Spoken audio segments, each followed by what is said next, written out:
भाई, आज ऐसा मुजरा करना कि घर जाने के बाद भी तुम्हारा खुमार ना उतरे।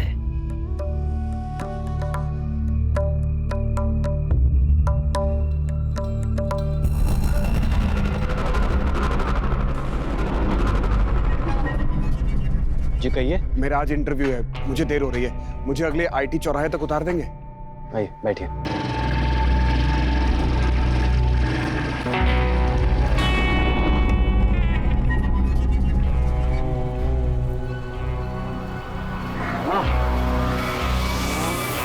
बस यही रोक दीजिए। Thank you sir, thank you so much.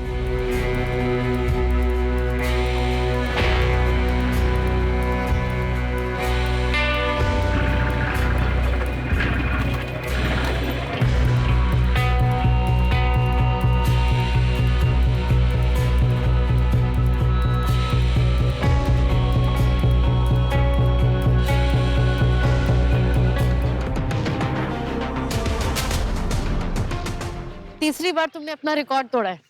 Well done. थोड़ा और एफर्ट डालोगे ना तो बेटर हो जाएगा। और वैसे भी ना नेशनल के लिए बेस्ट है, लेकिन एशियन गेम में मेडल लाने के लिए ना थोड़ा अच्छे से करना पड़ेगा। सही कह रही हो तुम।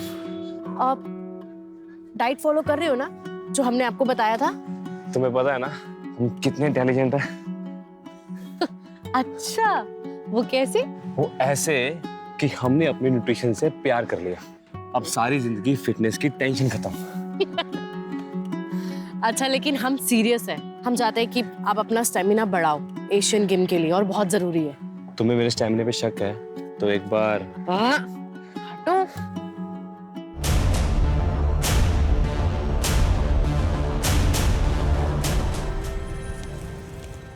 अब्दुल काका। हाँ चांद बेटा। सब तैयारी हो गई है? हाँ चांद बेटा, सारी तैयारियां हो चुकी है। डिनर में किसी भी चीज की कमी नहीं रहनी चाहिए। और हाँ, मीठे में शेर खुरमा जरूर रखिएगा। बस आधे घंटे में शीरखुरमा भी तैयार हो जाएगा। ठीक है। हेलो रुक सर। आप हमसे दूर जा रहे हैं ना, लेकिन याद रखिएगा आप कभी हमसे दूर नहीं रह पाओगे।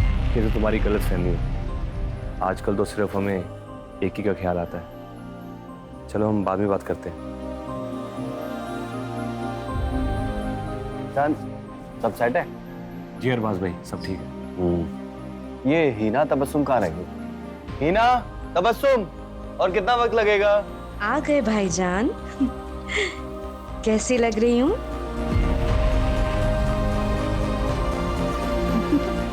भाभी,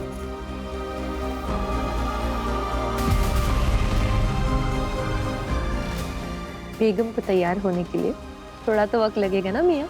और कितना वक्त नहीं है?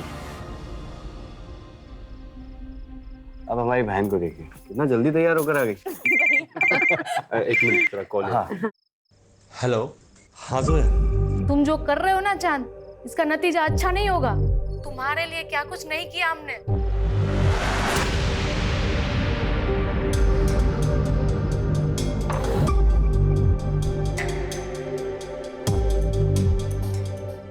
हेलो।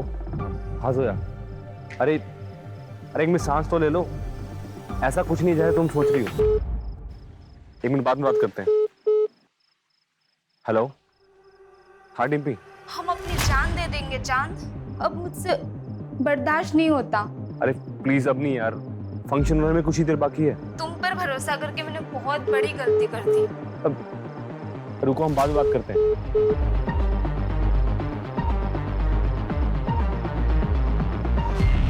हेलो। क्या कर रहे हो? तैयार तो होगी तो एक फोटो ही भेज दो। अगर हमारे होने वाले शौहर को पता चला तो? प्लीज प्लीज प्लीज जान, एक फोटो। आपको ना थोड़ा इंतजार करना पड़ेगा।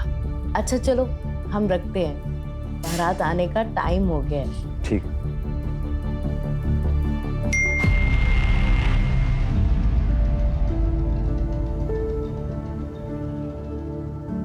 ये हो गए तैयार हमारे दूल्हे राजा। हमारी दुल्हन तैयार हो गई? हाँ हो गई, चलिए अंदर।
भैया क्या हुआ? क्या हुआ? अरमान भैया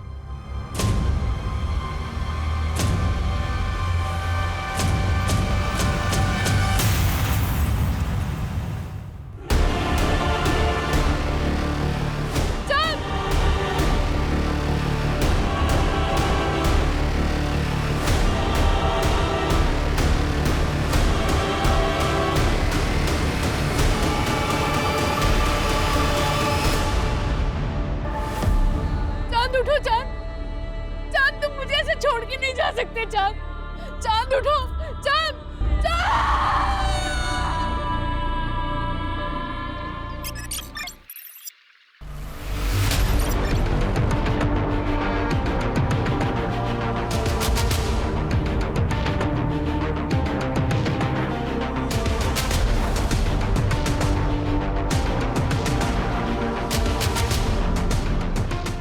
तीसरी बार तुमने अपना रिकॉर्ड तोड़ा है। Well done. थोड़ा और एफर्ट डालोगे ना तो बेटर हो जाएगा। और वैसे भी ना नेशनल के लिए बेस्ट है, लेकिन एशियन गेम में मेडल लाने के लिए ना थोड़ा अच्छे से करना पड़ेगा। सही कह रही हो तुम। आप डाइट फॉलो कर रहे हो ना, जो हमने आपको बताया था? तुम्हें पता है ना हम कितने इंटेलिजेंट हैं। अच्छा, वो कैसे? वो ऐसे कि हमने अपने न्यूट्रिशन से प्यार कर लिया। अब सारी जिंदगी फिटनेस की टेंशन खत्म। अच्छा, लेकिन हम सीरियस हैं। हम चाहते हैं कि आप अपना स्टेमिना बढ़ाओ एशियन गेम के लिए, और बहुत जरूरी है। तुम्हें मेरे स्टेमिना पे शक है तो एक बार हटो।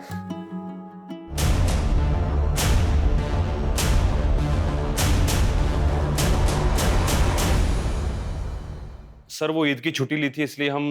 अच्छा, छुट्टी ली थी तो ये क्या है? सोशल मीडिया पर ये वीडियो चल रहा है। डीएसपी साहब ने ऑर्डर पर बुलाया है तुमको। पुलिस ट्रेनिंग ग्राउंड पर ये सब करोगे? एक मिनट, डीएसपी साहब ने ये वीडियो कैसे देख ली? क्या सारा दिन इंटरनेट पे वो सर्फिंग करते रहते हैं? क्या कहना चाह रहे हैं? देखिए सर, हम सब अच्छे से जानते हैं, अगर आपकी कोई हमारे से प्रॉब्लम है तो खुल के बताइए। ऐसे खेल मत खेलिए। दोस्ती और दुश्मनी सब खुल के करते हैं हम। और ये मत भूलो कि हम तुम्हारे सीनियर हैं। बस इतना कह रहे हैं कि दोबारा ऐसा नहीं होना चाहिए, समझे? जा सकते हो। जी, लेकिन एक बात याद रखिएगा, आप हमें चाहे कितने भी नापसंद करते हो, ऐसे छोटे मोटे बहाने करके आप हमें सस्पेंड नहीं करा पाएंगे। कुछ बड़ा ढूंढ के आइएगा। Sir, sir.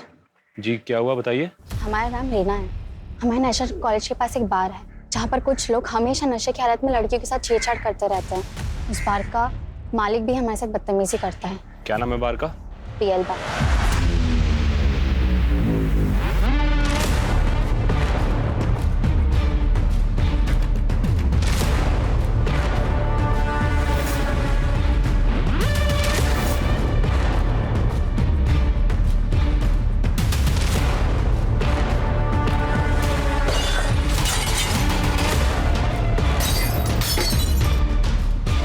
ये दिमाग खराब है क्या तेरा? हाँ, इस बोतल का दाम क्या तेरा बाप भरेगा? मेरे बाप की छोड़, अपने बाप दादा को याद कर ले। वर्दी की आकड़ दिखा रहा है। तू जानता नहीं है हमको। कुछ दिन अंदर रहेगा ना तो अच्छे से जान पहचान हो जाएगी। यहाँ बार खोलकर गुंडागर्दी करता है, लड़कियां छेड़ता है। चल बाहर।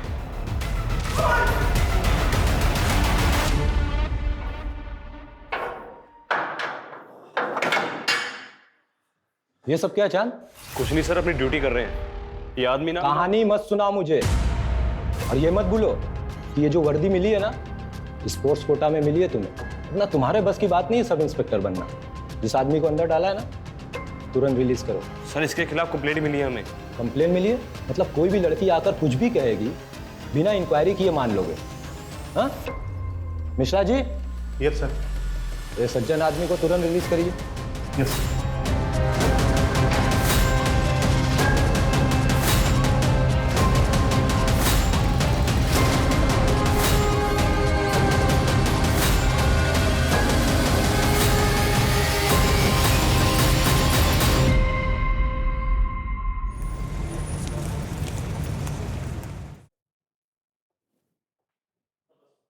चलिए निकलिए मेरे घर से। आपकी हिम्मत कैसे हुई यहाँ आने की? हाँ निकलिए। तबस्सुम, मैंने आपसे कितनी दफा कहा है मुझे नहीं आना आपके साथ घर वापस। मानते हैं हमसे गलती हुई, लेकिन नाराजगी छोड़ो और हमारे साथ चलो। कब तक ये मायके में पड़ी रहोगी? इग्नू, वो यहाँ पड़ी नहीं है, तबस्सुम का भी घर है ये। चांद, वाह, अपने ही बहनोई की गिरबान पर हाथ डाला। शर्म, हया, तहजीब सब भूल गए। ये भी भूल गए कि अपनी बहन के शौहर से किस तरह से बात करते हैं। इससे तो मेरा अब ये जूता बात करेगा। अगर तू नवाब के खानदान का है तो हम भी कोई सड़क सोट कर नहीं आए। हमारे अब्बू अमीमानंद के कालीन के सबसे बड़े व्यापारी हैं। यही बात तबस्सुम की, तो आज नहीं तो कल हम इसे लेकर जाएंगे।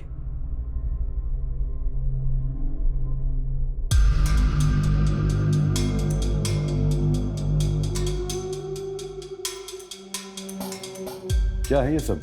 तुम्हें इस बात का अंदाजा भी है कि हम नवाबों के खानदान से हैं? हमने ख्वाब में भी नहीं सोचा था कि हमें इस तरह की बेहूदगी देखने को मिलेगी कभी। वो लड़की न तो हमारी कौम की है और ना ही हमारी बराबरी की है। ये रिश्ता तो हरगिज नहीं हो सकता। निकाह तो हम नैना से ही करेंगे। फिर तो हमारी लाश पर से गुजर कर करना होगा तुम्हें ये निकाह। अब्बा, बुरा ना मानिएगा, पर आज दुनिया बहुत आगे बढ़ चुकी है और हमें चांद को अपने फैसले लेने का हक देना चाहिए।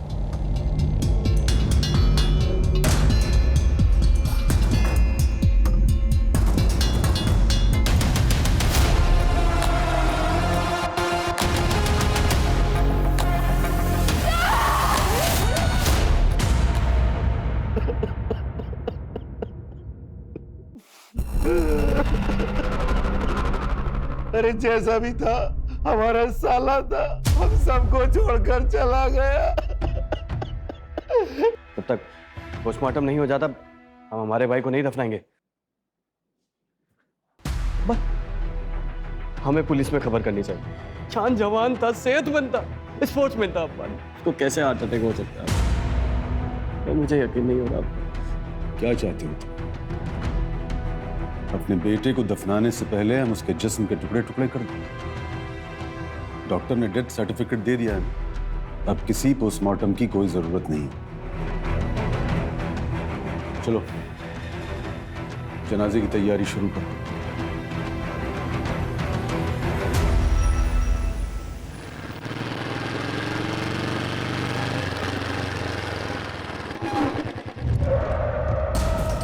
ए, कौन हो तुम लोग? क्या कर?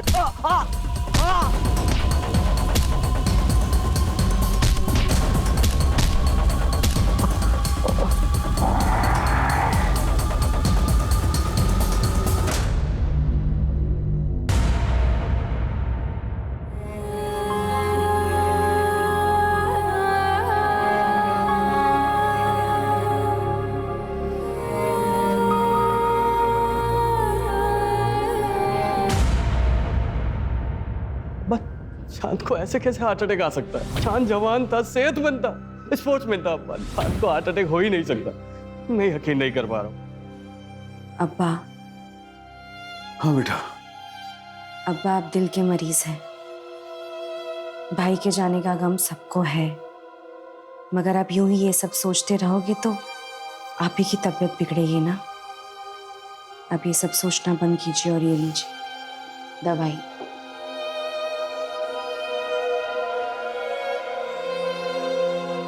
आपको आपकी तबीयत का ख्याल रखना है।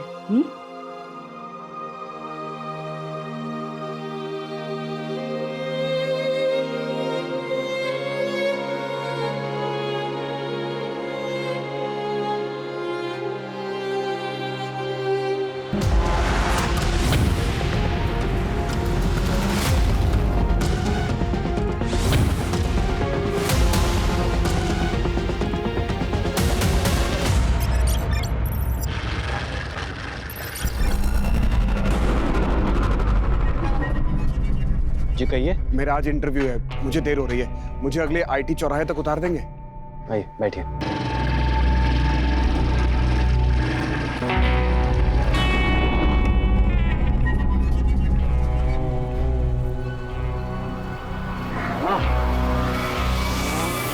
बस बस यही रोक दीजिए। Thank you sir, thank you so much. अरे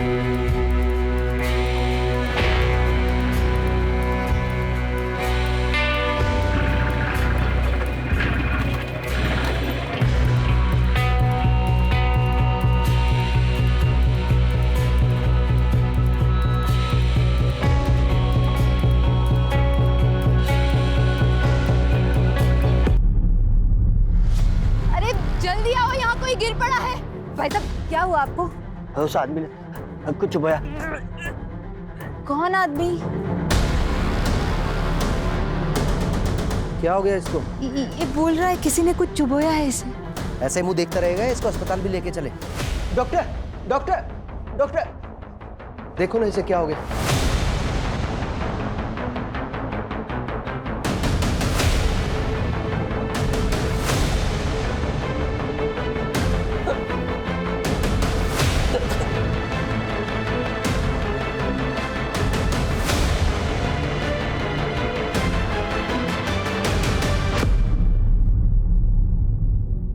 आई एम सॉरी, पर ये नहीं रहे।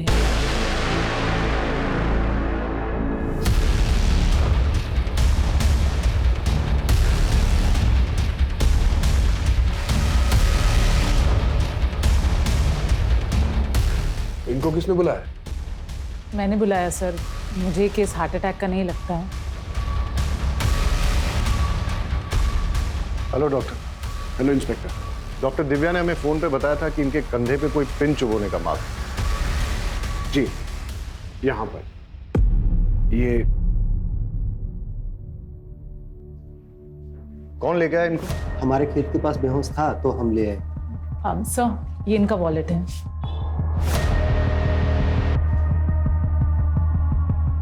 नवाब अरबाज कुरैशी, उन्नाव। फैमिली को इन्फॉर्म करो और बॉडी को पोस्टमार्टम के लिए भेज। Right sir.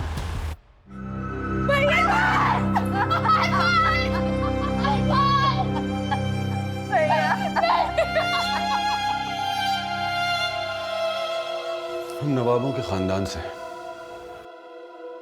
पूरे उन्नाव में हमारी शान थी, लेकिन एक झटके में हमारा पूरा कुनबा बिखर गया।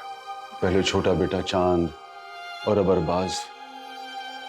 हमारे अरबाज चांद से बेहद मोहब्बत करते थे। उन्हें यकीन ही नहीं हो रहा था कि चांद को हार्ट अटैक कैसे आ सकता है। अरबाज को ऐसा क्यों लगता था कि चांद की मौत हार्ट अटैक से नहीं हुई है? शायद वो अपने भाई की मौत के सदमे में था। उसकी किसी के साथ कोई लड़ाई हुई थी या दुश्मनी थी? नहीं। मैं बड़े भाई अरबाज के बारे में पूछ रहा था। जी नहीं थी। वो लखनऊ में क्या कर रहा था? उन्नाव में हमारी सीमेंट की फैक्ट्री है और लखनऊ में उनके क्लाइंट्स। शायद उसी सिलसिले में आया होगा। इंस्पेक्टर साहब, हमको लगता है कि हमारे अरबाज का जरूर कोई दुश्मन होगा, क्योंकि जब कुछ दिन पहले वो घर पे आए थे ना, तो किसी ने उन्हें बहुत मारा था।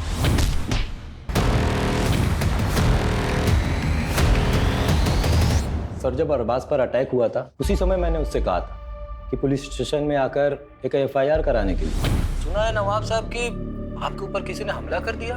आप ना पुलिस स्टेशन आ जाइए और आकर एक FIR लिखवा दीजिए। लेकिन वो आया ही नहीं। बेचारा अपने भाई चांद गिरा हार्ट अटैक से।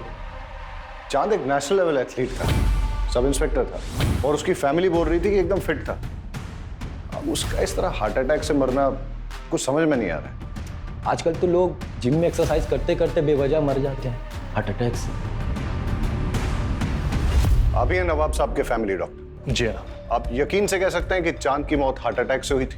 नवाब साहब के घराने की फैमिली हिस्ट्री में दिल की बीमारी है। चांद, अरबाज, उससे पहले उनकी माँ भी 2 साल पहले हार्ट अटैक से मरी थी। ठीक है, आप जा सकते हैं। ठीक है। अर्जुन साहब, चांद के पोस्टमार्टम के साथ साथ उसका टॉक्सिकोलॉजी टेस्ट भी करवा और पता करो ये अरबाज के साथ मारपीट किसने की थी। 2 भाइयों की मौत, वो भी एक के बाद एक, और अरबाज के साथ मौत के पहले मारपीट भी हुई थी। हो ना हो इसमें कोई दुश्मनी का एंगल जरूर है। अब सवाल ये उठता है कि दुश्मन घर के बाहर है या अंदर। अरे कूद जा लल्ले, कुछ नहीं है। नहीं अनु, मैं नहीं कूदूंगा। अरे तुम्हारी ऐसी की तैसी। नहीं अनु मत।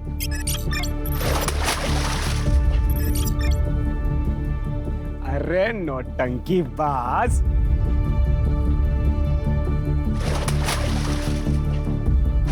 हेलो, कुछ हो जाता तो हो गई नौटंकी, कमर तक तो पानी नहीं है तुम्हारे, नौटंकी बाज।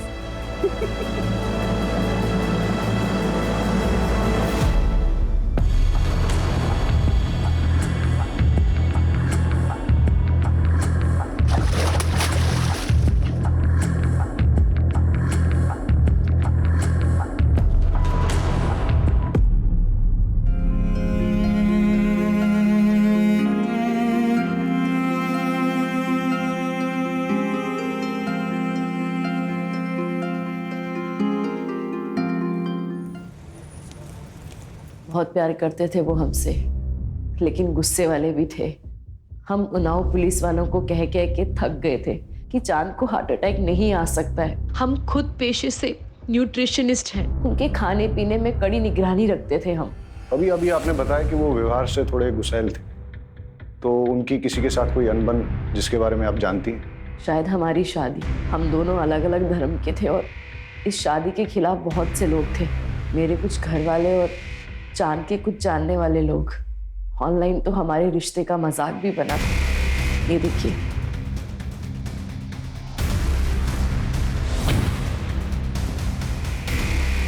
ये वीडियो सबसे पहले किस आईपी एड्रेस से अपलोड हुई, किसने भेजी और किस किस को भेजी, सारी डिटेल्स निकालो। जी सर, और मैंने उस चौक पे भी पता करने के लिए कह दिया है जहां अरबाज के साथ मारपीट हुई थी। वहाँ की सीसीटीवी फुटेजेस भी मंगवा ली है, शायद वहाँ से कोई क्लू मिल जाए। सर, ये अरबाज की पोस्टमार्टम रिपोर्ट है। ठीक, जाओ। ओके सर, पोस्टमार्टम रिपोर्ट के हिसाब से अरबाज की मौत हेवी पॉइजनिंग की वजह से हुई। ये भी लिखा है कि अगर ज़्यादा मात्रा में लिया गया हो तो महज कुछ ही मिनटों में उस इंसान की मौत हो सकती है।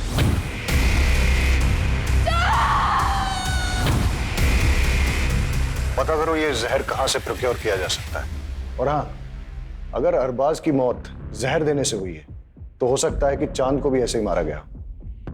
अर्जुन, चांद हमारे डिपार्टमेंट का ऑफिसर था, उसके कातिलों को छोड़ेंगे नहीं। लेकिन सर, हम पता कैसे करेंगे? चांद का पोस्टमार्टम नहीं हुआ था, उसकी बॉडी को दफना दिया गया था। कोर्ट से उसकी बॉडी को निकालने का परमिशन लेते हैं, उसे इंसाफ दिलाने का यही एक तरीका है। चल। पागल है क्या? क्या कर रहा है तू ये?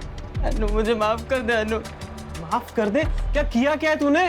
मेरी एक गलती की वजह से हमारी दोस्ती टूट गई। वो इतनी छोटी सी बात के लिए लल्ले तू हमारे बचपन का प्यार, बचपन की दोस्ती सब भूल जाएगा? बेवकूफ इंसान, इधर आ।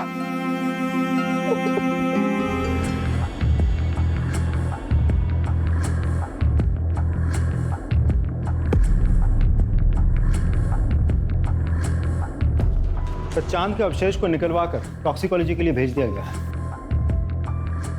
हमारी फोर्स का होनहार ऑफिसर था, फिर भी मरने के बाद भी उसे चैन नहीं मिला। इंस्पेक्टर राकेश के साथ चांद की कुछ प्रॉब्लम चल रही थी। अपने राकेश साहब जो है ना, बड़े साहब, खाने पिलाने वाले आदमी थे, और चांद साहब एकदम सीधे साधे। उनके बीच में कुछ तो झगड़ा चल रहा था। सुन, जो फाइल के पन्ने पलट रहा है ना, बंद कर दे, और जो कर रहा है ना, वो भी करना बंद कर। हम क्या कर रहे हैं सर? सस्पेंड करा देंगे तुझे। नहीं करा पाएंगे सर। आखिर उड़ते हुए तीर को कौन न्योता देता है? चांद और उसके बड़े भाई अरबाज दोनों ही जुगनू और तबस्सुम की तलाक करवाने के पीछे पड़े थे। इससे तो मेरा अब ये जूता बात करेगा, क्योंकि वो दोनों जुगनू को पसंद नहीं करते थे। क्या प्रॉब्लम थी जुगनू के साथ? जुगनू ने झूठ बोल के शादी की थी। न वो नवाब है और ना ही पैसे वाला। दिन भर आवारागर्दी करता रहता है, अयाशी करता रहता है। पता करो ये जुगनू कहाँ टिमटिमाता है। Right sir.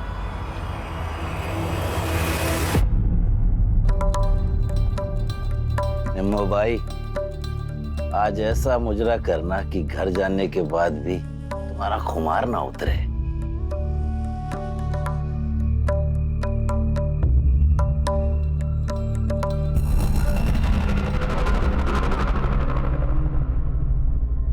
यहाँ तो ताला लगा हुआ है। नजाकत ने लूटा शराफत। पुलिस हमारे घर? चल अंदर बैठ। अरे ये क्या बदतमीजी है? चल।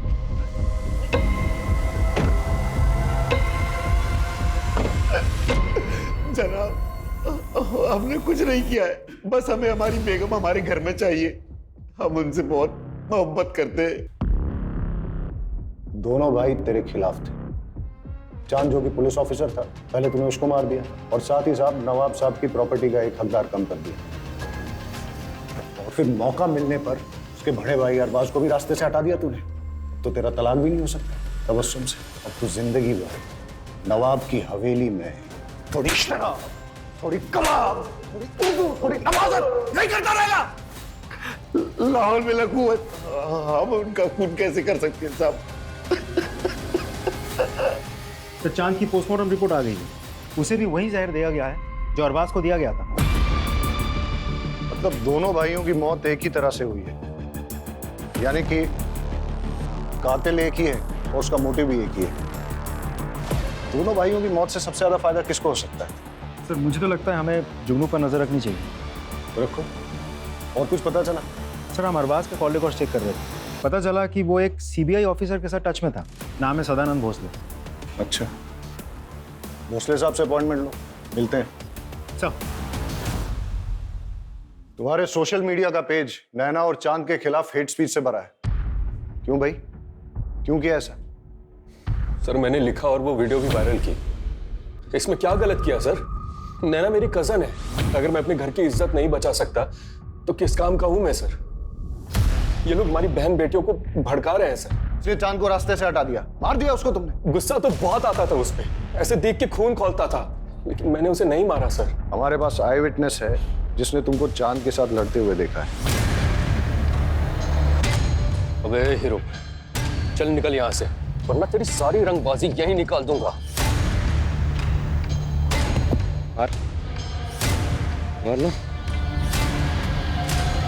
शांत, छोड़ो से, क्या कर रहे हो तुम लोग यहाँ? मुझे ना यहाँ पे कोई तमाशा नहीं चाहिए। बैठो। सर उन लोगों के साथ कुछ भी होता है तो पूरी दुनिया ह्यूमन राइट्स के नाम पे खड़ी हो जाती है। हमारी बहन बेटियों के साथ जो हो रहा है उसका क्या सर? नफरत से सिर्फ नफरत फैलती है। एक पुलिस ऑफिसर था वो जो देश के लिए मेडल लाने की कोशिश कर रहा था, मार दिया तुमने उसको, और फिर उसके मर्डर को छुपाने के लिए उसके भाई को भी मार दिया। ऐसे नहीं मानेगा ये। तुम्हें क्या लगता है एक पुलिस ऑफिसर का मर्डर हो जाएगा और पुलिस हाथ पे हाथ धरी बैठेगी? लेके जाओ इसे, और तब तक तोड़ो जब तक ये सच नहीं बोलता। लेके जाओ।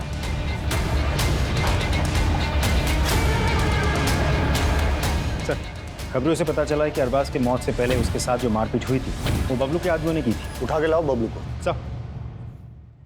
साहब हमने अरबाज साहब को मारा था साहब, लेकिन उसने हमें पैसे दिए थे साहब मारने के। उसने किसने? जुगनू मियां ने साहब। अरबाज को पिटवाया तूने? साहब मैं बहुत गुस्से में था साहब। जब मैं चांद के जनाजे में गया तो अरबाज ने मेरे साथ बदतमीजी की। या अल्लाह, हमारे भाई की जान के बदले हमें उठा लिया होता। बस कर ये नाटक। हमारे भाई के जनाजे पे बैठ के ये घड़ियाली आंसू मत बहा यहाँ पे। निकल जाए यहाँ से, निकल, उठ और चला जाए यहाँ से। मुझे धक्के मारकर हवेली के बाहर निकाल दिया, बस इसी बात पे गुस्सा था। लेकिन इसका मतलब ये तो नहीं कि मैंने किसी को मारा है। एक पुलिस ऑफिसर का मर्डर हुआ है, इसे डंडे मार के तब तक मुजरा करवाओ जब तक ये सच नहीं बोलता। लेके जाओ। साहब sir CBI officer Sadanand Bhosle के साथ मीटिंग फिक्स हो गई है।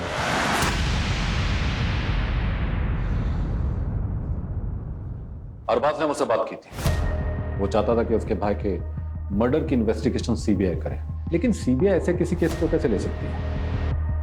मैंने उसे लोकल पुलिस स्टेशन में जाकर एफआईआर दर्ज कराने की बात की थी। सब इंस्पेक्टर चांद का मर्डर केस काफी पर्सनल है सर हमारे लिए। एक पुलिस ऑफिसर को मारा गया और उसके बाद उसके बड़े भाई का भी मर्डर किया गया, और अभी भी हमारे हाथ में कोई ठोस कड़ी नहीं लग पाई। Anyways, thank you.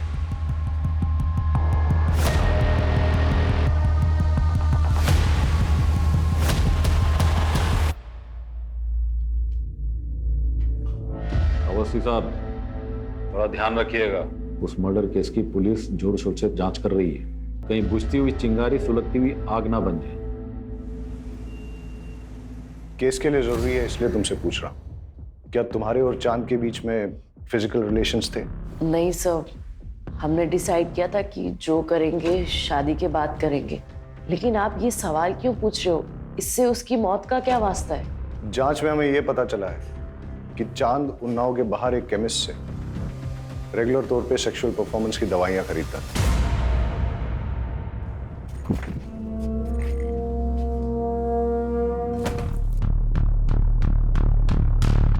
इंस्पेक्टर साहब, आप लोग यहाँ? आपकी हवेली की तलाशी लेनी। सर्च वारंट है हमारे पास। अर्जुन सर, सर्च करो।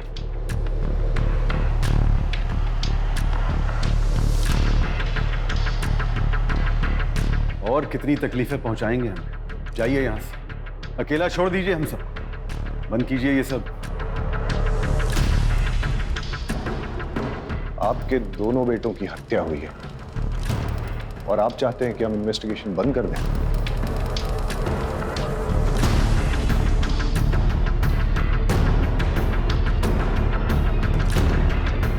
सर, चांद के कमरे से ये मोबाइल और ये फाइल मिली।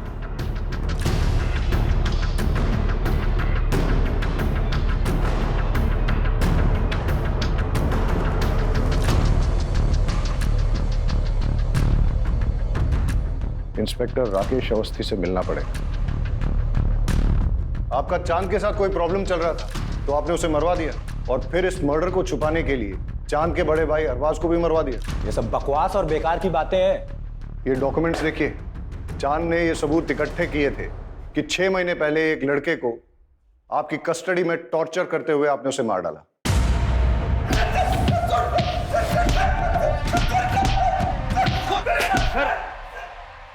सर क्या कर रहे हैं?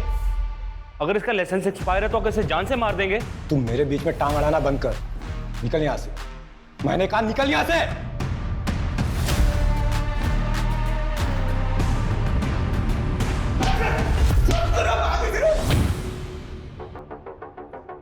नहीं सर, किसी ने उसे हाथ भी नहीं लगाया था। नॉर्मल पूछताछ के दौरान उसका अपेंडिक्स बस्ट हो गया और सेप्टिसेमिया की वजह से उसकी मौत हो गई।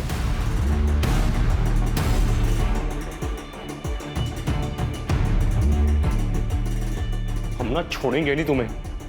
एक मासूम की जान ले ली तुमने। तुम्हारा असली चेहरा ना सबके सामने लेकर आएंगे, ये हमारा तुमसे वादा है। हम आपसे बहुत इज्जत से पेश आ रहे हैं, तो ये मत भूलिएगा कि हम आपके बराबर के ऑफिसर हैं। सीमा लांगी या लांगने की कोशिश की तो बात डीएसपी तक जाएगी।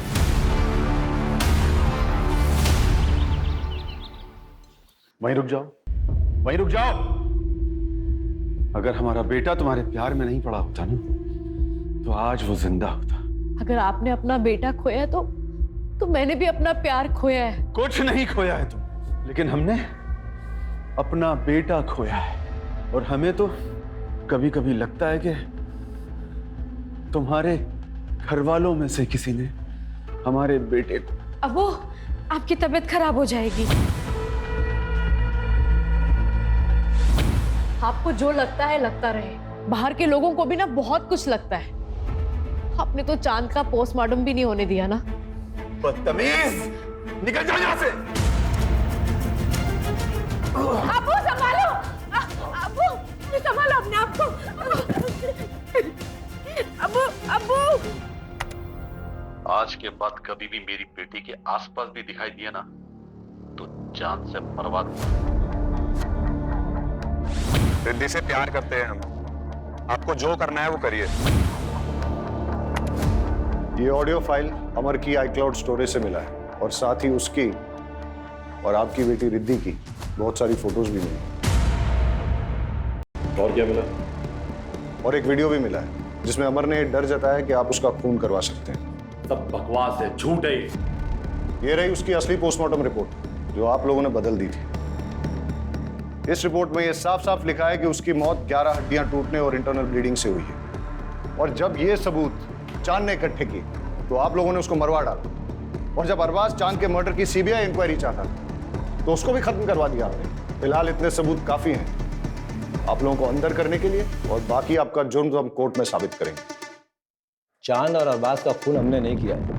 आपको यकीन नहीं है तो आप उनके वालिद नवाब साहब से पूछिए कि उन्होंने चांद का पोस्टमार्टम क्यों नहीं होने दिया।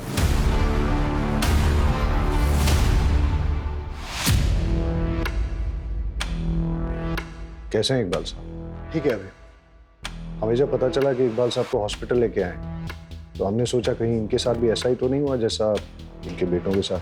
नहीं सर, नवाब साहब को सिर्फ दिल की बीमारी है। ये उनके जो लेटेस्ट रिपोर्ट्स आई है उसके हिसाब से लग रहा है कि बहुत दिनों से उन्होंने अपनी दवाई नहीं ली। मगर अब्बा तो उनकी दवाई हमेशा वक्त पर लेते थे और हम हमेशा उनकी दवाई अपने साथ ही कैरी करते थे। वक्त पे वक्त अगर जरूरत पड़ गई तो आप हमें 2 मिनट दीजिए, हम लेकर आते हैं।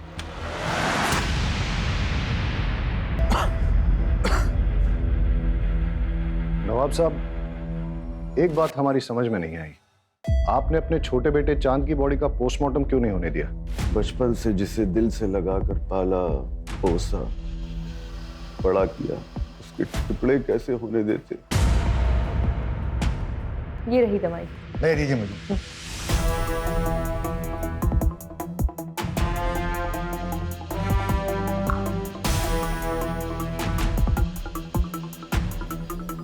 सर ये तो शुगर है, चीनी है ये। कौन देता था इन्हें दवाई?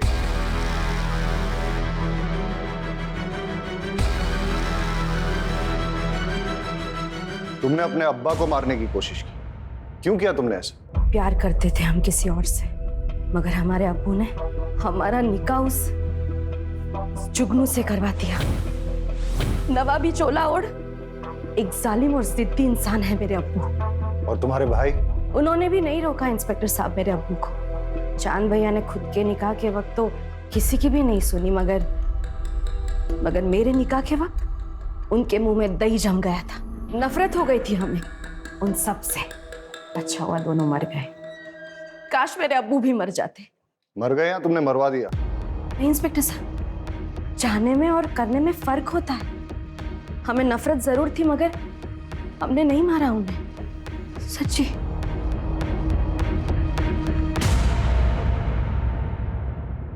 चांद और अरबाज के केस में इतने सारे सस्पेक्ट्स हैं, सन्नी, जुगनू, इंस्पेक्टर अवस्थी, इकबाल कुरैशी, तबस्सुम, हीना, कोई भी हो सकता है। लेकिन सर अभी भी समझ में नहीं आ रहा है कि चांद और उसके बड़े भाई अरबाज को मार कौन सकता है? इनमें से कोई भी हो सकता है, या फिर नैना, क्योंकि जो जितना भोला भाला दिखता है वो उतना ही शातिर भी हो सकता है। एक काम करो अर्जुन, चांद और अरबाज के केस में ये जितने भी सारे सस्पेक्ट्स, सबकी डिटेल्स फिर से निकालो, छोटी से छोटी चीज भी चेक करो। कुछ तो है जो हमसे छूट रहा है। सर बस एक कड़ी हाथ में आ जाए तो सारे पेज खुल जाएंगे। सर बाकी सब तो क्लीन है, लेकिन एक इंटरेस्टिंग बात सामने आई है। पिछले 2 साल में हीना ने अपने बैंक अकाउंट से कोई ट्रांजैक्शन नहीं किया था, लेकिन अरबाज के मौत से 2 दिन पहले हीना के पिता ने उसके अकाउंट में 10 लाख रुपए ट्रांसफर किए थे, और अरबाज के मौत के 10 दिन बाद हीना ने वही 10 लाख रुपए कैश में विड्रॉ किए थे। जी हमने डाले थे पैसे, हीना को पैसों की जरूरत थी। अरबाज के बिजनेस में काफी नुकसान हो गया, इसीलिए कुछ पैसे की जरूरत थी। कितने पैसे बेटा? करीबन 50 लाख के आसपास। आपने वो 50 लाख रुपए शौहर को बचाने के लिए इस्तेमाल किए या शौहर को प्रॉब्लम में डालने के लिए? मतलब अरबाज के मरने के 10 दिन के बाद आपने वो सारे पैसे निकाल लिए कैश में, क्यों और किस लिए? घर में जरूरत थी इसलिए। हमने नवाब साहब से भी बात की और तबस्सुम से भी। आपने घर पे न तो वो पैसे किसी को दिए हैं और ना ही घर के खर्च के लिए इस्तेमाल किए। कहाँ इस्तेमाल किए वो 50 लाख? सुना है आपने अपने पर्सनल क्लिनिक के लिए नए इक्विपमेंट खरीदे। हाँ तो सर इसमें क्या क्राइम हो गया? ये क्राइम तो नहीं है, लेकिन ये 50 लाख रुपए आपके पास आए कहाँ से? मेरे पैसे हैं, मैंने जमा किए थे। चलिए वो छोड़िए, ये बताइए, आप तो लखनऊ में प्रैक्टिस करते हैं, तो फिर आप जिस दिन चांद की मौत हुई उस दिन उन्नाव में क्या कर रहे थे? जिस ऑटो में आप बैठ के गए थे और आपने जो उसको ऑनलाइन पैसे ट्रांसफर किए थे भाड़े के तौर पे, उसका रिकॉर्ड भी है हमारे पास। और उस ऑटो वाले ने हमें ये बताया कि आप ऑटो में वेट कर रहे थे, जब चांद की बारात आई तभी आपने उसे छोड़ा। हम उस जहर तक भी पहुंच गए जो आपने लैब टेक्नीशियन संतोष सिंह से खरीदा और जिस जहर को आपने चांद और अरबाज में इंजेक्ट किया। डॉक्टर साहब अब तो सच बोल दो। मैंने दोनों का फोन किया।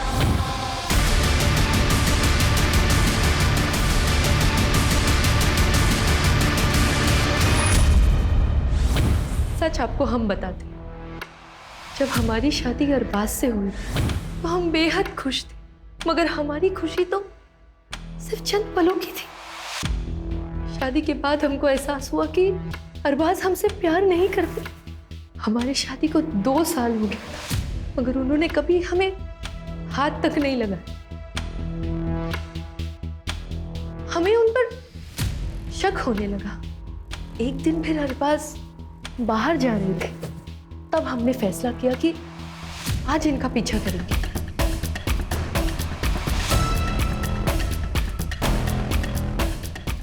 अरे लल्ले, आज तुम हमसे मिलने आए हो? हमने देखा कि हमारे शौहर एक मर्द के साथ मोहब्बत कर रहे थे। पागल है क्या तू? मरना है तुमको? आई लव यू टू लल्ले। जब तुमने मुझे एकदम से किस कर लिया था तो मैं घबरा गया था। मैं अपने आप को एक्सेप्ट नहीं कर पा रहा था मैं। पर सच बात तो यह है कि आई लव यू टू। लेकिन अनु, दुनिया हमें समझ नहीं पाएगी। हमें कुछ करना पड़ेगा। अगर मैं दुनिया के सामने मर जाऊं तो? पागल है क्या तू? नहीं, मैं लखनऊ जाके रहूंगा। तुम आते रहना मुझे मिलने के लिए, किसी को कुछ नहीं पता चलेगा। जब हमने अरबाज से कन्फ्रंट किया तो उन्होंने हमें थप्पड़ मारा। हम पूरी तरह से टूट गए थे।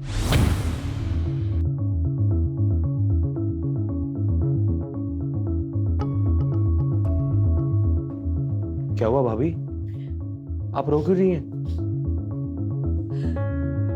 तुम्हारे भाई हमसे नहीं बल्कि एक मर्द से मोहब्बत करते हैं। अरे हमको समझ में नहीं आ कि हम करें तो क्या करें। अभी आप रोइए मत। हम बेहद खुश थे। भले ही हम दोनों के बीच में एक छोटा सा रिश्ता बना हो, मगर हमने चांद से मोहब्बत की थी और उसने फिर शादी करने का फैसला ले लिया। ये तुम क्या कह रहे हो चांद?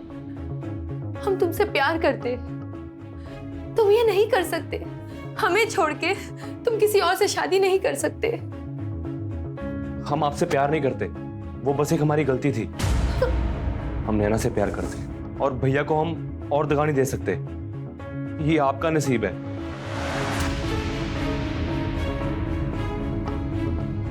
एक भाई ने हमें तन्हा कर दिया और दूसरे ने हमारा प्यार किसी और को उठा कर दे दिया। ये देखकर हमारी इतनी ठेस पहुंची कि हमारा दिल पत्थर का बन गया साहब। जब एक इंसान का दिल पत्थर का बन जाता है ना, तो इससे कोई फर्क नहीं पड़ता।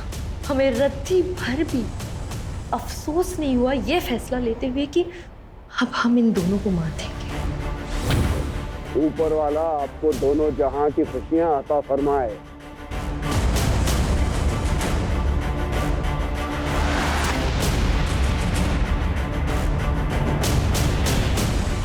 अरबाज को उसके भाई के खून के बाद तड़पते हुए देख के बहुत खुशी हो रही थी हमें, मगर अरबाज के सर पर तो अपने भाई की मर्डर की इंक्वायरी करने का भूत सवार हो गया। बस फिर क्या, अरबाज और उसके भूत दोनों को साथ में दफना दिया। जी कहिए। मेरा आज इंटरव्यू है, मुझे देर हो रही है। मुझे अगले आईटी चौराहे तक उतार देंगे?